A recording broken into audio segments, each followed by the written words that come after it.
selama seminggu aja Anda praktekin itu, ya bangsa 50%, 60% keluhan-keluhan di tubuh Anda akan hilang. Beneran. Percayalah saya.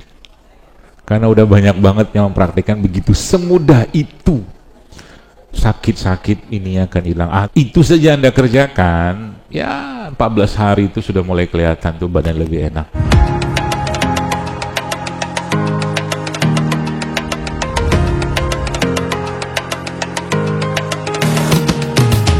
Jadi prolong fasting. Makanya sebenarnya Nabi itu pernah disebutkan dalam 1 bulan tuh cuman makan kurma sama air. Pernah. Itu kalau dalam versi saya, itu detoksifikasi yang Masya Allah itu. Kurma air itu tentunya dengan kadar yang tidak berlebihan ya. Dan kita memang, karena kurma sendiri kan makanan atau buah yang barokah, kurma itu. Ya. Jadi Masya Allah ya, Allah Subhanahu Wa Taala sebenarnya memberikan banyak hal-hal begitu dalam Al-Quran ya. Daging yang barokah, contoh daging yang barokah apa? Kambing kita fitnah ya kan? Sekarang saya tanya, apakah daging kambing itu menyebabkan kolesterol atau gorengan? Nah, lalu kenapa Anda makan gorengan? Kan jawabannya itu aja, gitu kan? Nggak berubah-berubah. Makanya biasanya sudah ya mungkin bahasa saya itu sudah dapat ilham, sudah dapat hidayah, gitu kan? Untuk mau hidup sehat, mereka sudah mulai tuh stop, kurangi. Nah sekarang saya mau ajak puasa, saya skip dulu pembahasannya. Mudah-mudahan Anda paham ya puasa. Berarti bagaimana cara saya untuk hidup sehat? Gampang banget. Mau kapan dipraktekkan? Siang nanti ya? Oke, yang pertama, catatlah itu. Tapi benar kerjain loh. Kalau Anda nggak kerjakan, dosa loh. Iya kan, Allah saksi, ini kan masjid ini. Saya tanya, Anda mau sehat? Sehatnya karena apa? Masya Allah. Karena Allah ya. Oke, Allah saksinya sekarang. Kalau Anda nggak kerjakan, Anda nggak amanah. Insya Allah ya. Yang pertama, berhentilah makan gula pasir. Lo katanya mau. Nanti saya kasih solusinya. Berarti saya nggak boleh makan gula pasir, nggak boleh. Bukan haram ya. Ya ditukar lah. Berarti kalau saya bikin itu gimana? Kalau kan saya bikin sambal, kan pakai gula. Kalau saya biasanya ganti kurma. Muslim itu harus cerdas. Jangan dikibulin setan terus, ya. Jadi kurmanya buat pemanisnya. Gitu. Yang pertama. Yang kedua, minyak goreng. Allah, Anda sudah bersaksi loh, berjanji.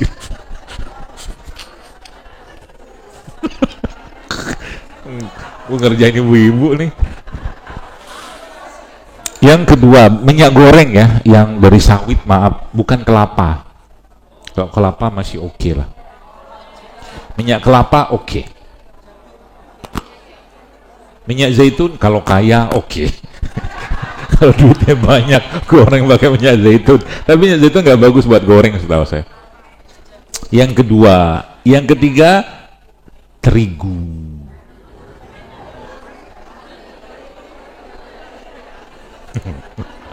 Kena lupa deh. Yang keempat, nasi putih.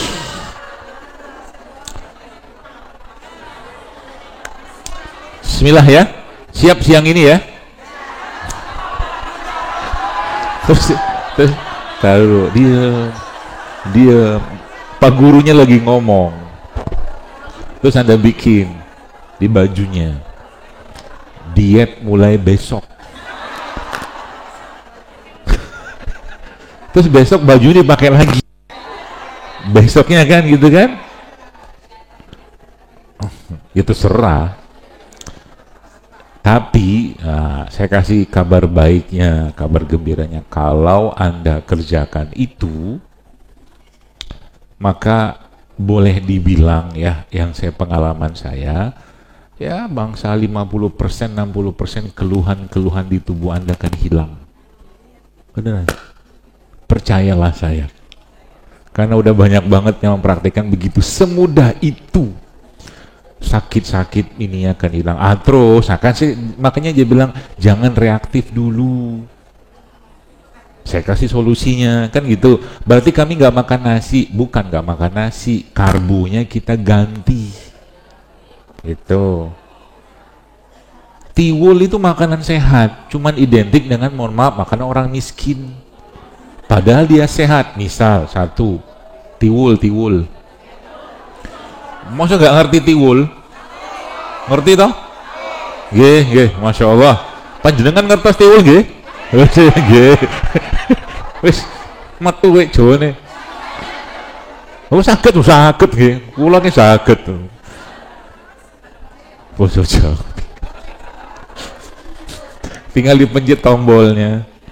Anda mau ajak saya bahasa Malaysia, saya akan seperti orang Malaysia. Karbonya diganti. Misal tiwul, atau misalkan apa? Ada satu tuh bagus banget, tapi kita jarang makan. Namanya sorghum. Sorghum.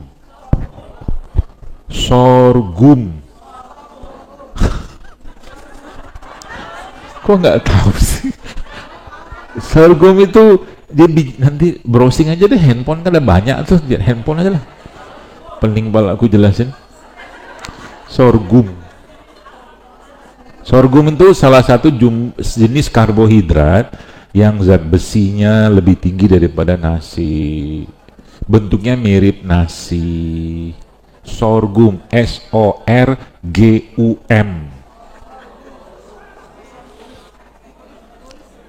Sorghum murah kok itu, dan itu jauh lebih banyak seratnya. Ya, apalagi belinya di mana? Banyak online, banyak yang jual kok. Ya, wah kayaknya keren nih kalau kita bikin sorghum goreng.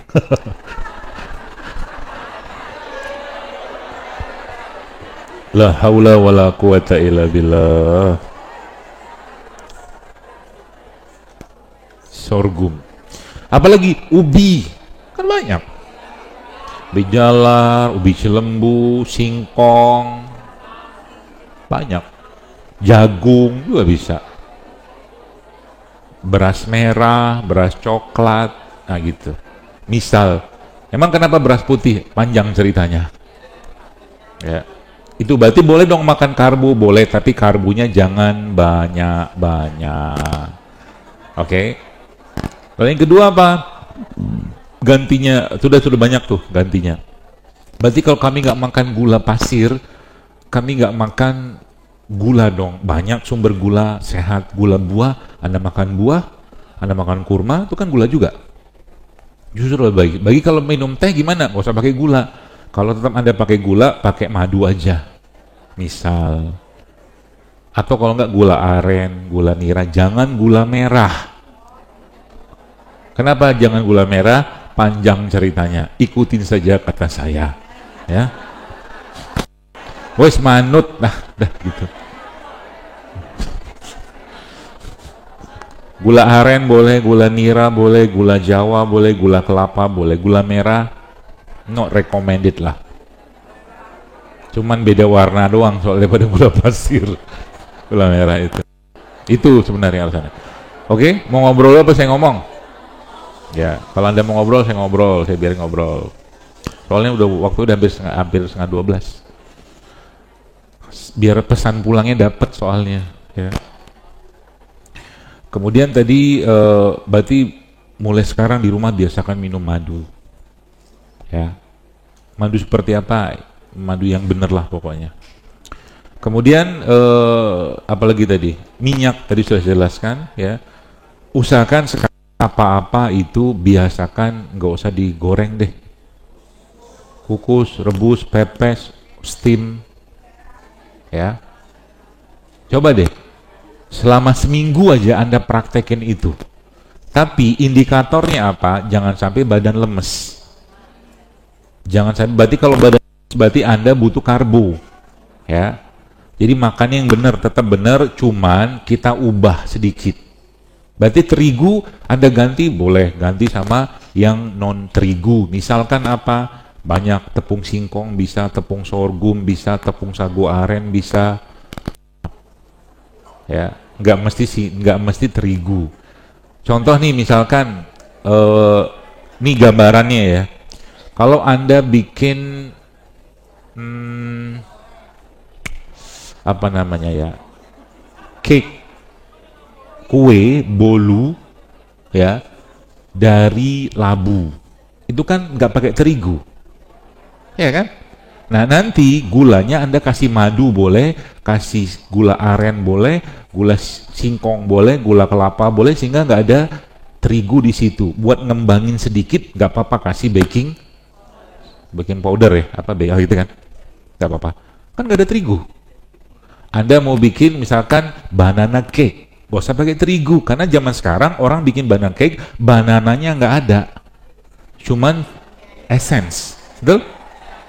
Udahlah essence, orang ketipu sama banana, bukan banana, pisang gitu. Pakai gula lagi, seterusnya, gitu, ya. Caranya begitu.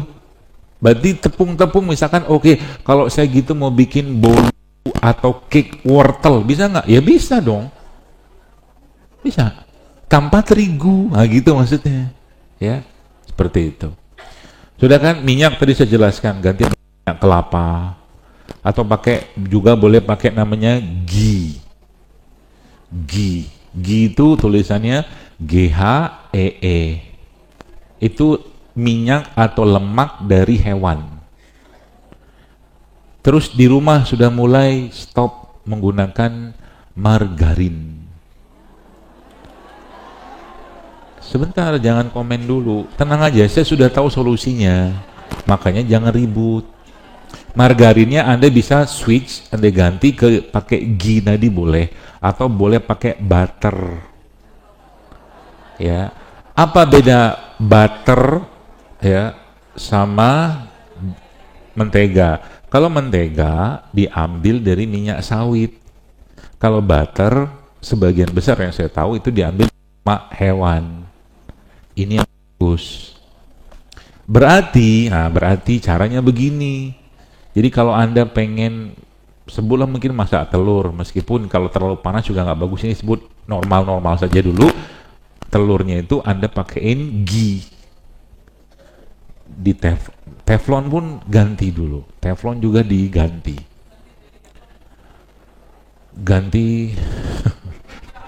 Banyak banget yang harus diganti. Pusing kepalaku. Ini kenapa saya ikut kajian jadi pusingnya, kata ibu-ibu. Karena teflon itu kalau sudah lepas lapisan itu pemicu kanker. Jadi jangan bangga-banggaan pakai teflon. Daripada Anda pakai teflon, mendingan pakai tanah liat.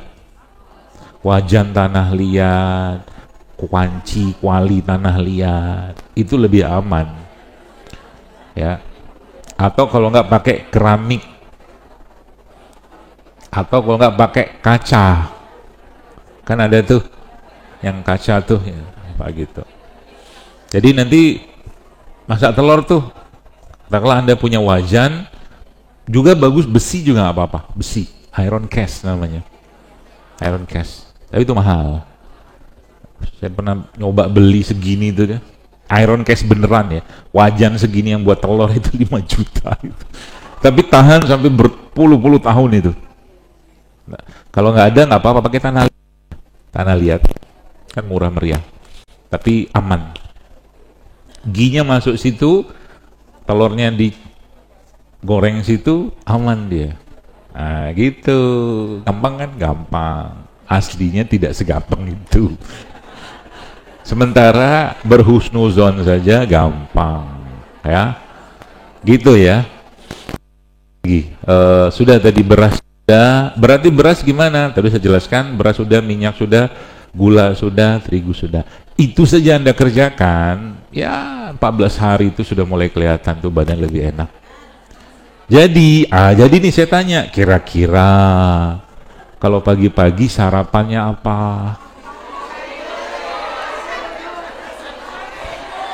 Hah? Enggak, kalau versi saya ini, kalau saya tahu Anda kalau sarapan pagi nasi segala macam, oke lah silakan. Tapi kalau versi mau berubah, judulnya kan mau hidup sehat, bukan diet loh, mau hidup sehat. Kira-kira sarapan pagi bagusnya apa? Bagus nggak makan nasi pagi-pagi? Aslinya nggak bagus, karena berat di badan. Anda lebih baik pagi kalau tetap pengen sarapan makan telur ayam kampung, telur bebek, ya itu. Habis itu makan sayur, misalkan, sayur bening-bening gitu aja, ya. Habis itu minum rimpang, ya minimal kunyit asam kayak apa kayak bikin sendiri di rumah, cek sedikit, pukul-pukulin dia, kasih air panas, kasih madu, jadi lah itu benda. Itu. Sehingga nanti hari-hari Anda tidak terlalu banyak, Bapak Ibu, tidak terlalu banyak asupan karbohidratnya. Ya, berarti kalau pagi-pagi makan roti bagus nggak? Bukan masalah bagus nggak bagus ya, baik-baik saja sebenarnya. Cuman judulnya sekarang kita mau membangun kebiasaan dulu gitu loh, ya di pagi hari itu. Ya, jadi kalau mau makan roti pagi-pagi boleh aja. Tapi saya lebih sarankan roti yang gandum beneran, sebab roti-roti yang ditulis gandum, nanti lihat ya, roti-roti yang mereka tulis gandum itu gandumnya cuma 1%, sisanya terigu. Baca aja nggak percaya, nggak banyak itunya gandumnya, gitu ya. Jadi pagi-pagi bagusnya gimana? Paling bagus pagi itu nggak usah makan. Kalau mau ideal pagi itu nggak usah makan, atau kalau enggak makannya jangan banyak. Kalau pengen makan, maka pagi-pagi itu Anda banyakin protein aja, tahu, tempe, telur, sayur, udah cukup. Sedikit mungkin kalau Anda butuh energi, Anda pakai ubi, gampang ngomongnya, prakteknya kita lihat nanti. Tapi kan Anda sudah berjanji. Anda terikat janji kepada Allah. Saya sih ngasih tahu aja. Jadi kalau Zaidul Akbar, saya makan soto, kira-kira isinya apa? Pertama, kuahnya. Iya kan, soto. Kedua apa? Yang akan saya banyakin apa? Togenya. Kalau saya kan ada daun lagi tuh, daun apa, bawang ya, saya banyakin daun bawangnya gitu. Ayamnya saya pilih-pilih dulu, kalau ayamnya kampung saya masukin, kalau ayam kota saya nggak mau gitu. Berarti kalau caranya begini, kalau Zaidul Akbar pergi ke rumah makan Padang misal, ini kan tes kasus ya, kira-kira dia makan apa? Daun singkong. Kira-kira di rumah makan Padang yang tidak ada banyak minyak apa? Sup. Ada sup loh.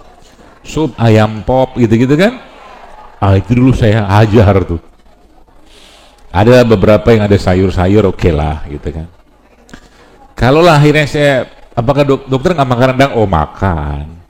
Tapi biasanya kalau saya makan kayak begitu, saya biasa sama sekali nggak pakai nasi, itu lauknya aja semua saya makan. Gitu.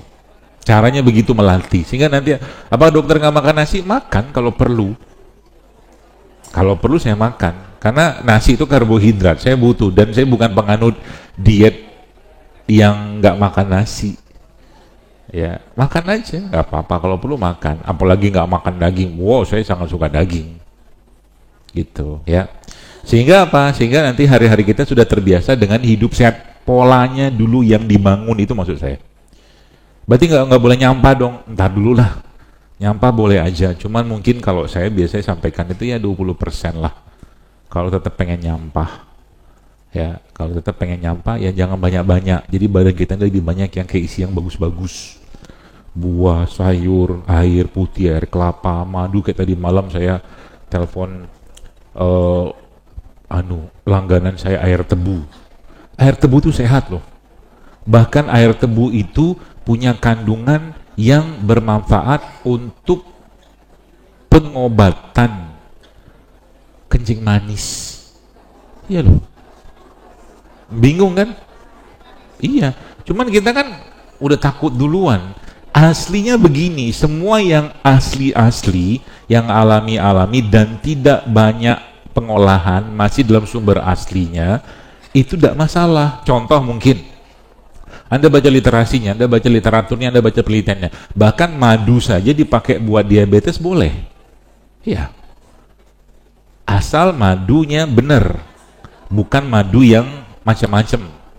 Itu misalkan gula kelapa, gula nira, gula aren itu bisa dipakai buat orang diabetes. Ya masalah. Nah rutin kan tadi kan saya dengar ada berbekam. Itu Masya Allah. Bekam itu ajib, Masya Allah. Ibu-ibu sayang banget kalau tidak merutinkan berbekam sebulan sekali. Sebulan sekali aja. Karena bekam itu seperti mesin cuci darah. Ya, keren banget hasilnya. Beneran. Dan dia mengeluarkan sel-sel imun yang, mohon maaf gitu, kalau orang yang kena HIV, itu ada sel imun khusus yang keluar dalam tubuh kita. Tapi spesialnya bekam itu mengeluarkan sel imun yang, ya nauzubillah min dzalik, orang nggak kena HIV gara-gara berbekam keluar sel imun itu. Jadi mungkin dibilang sel imunnya itu kelas tertinggi makomnya dengan cuman berbekam.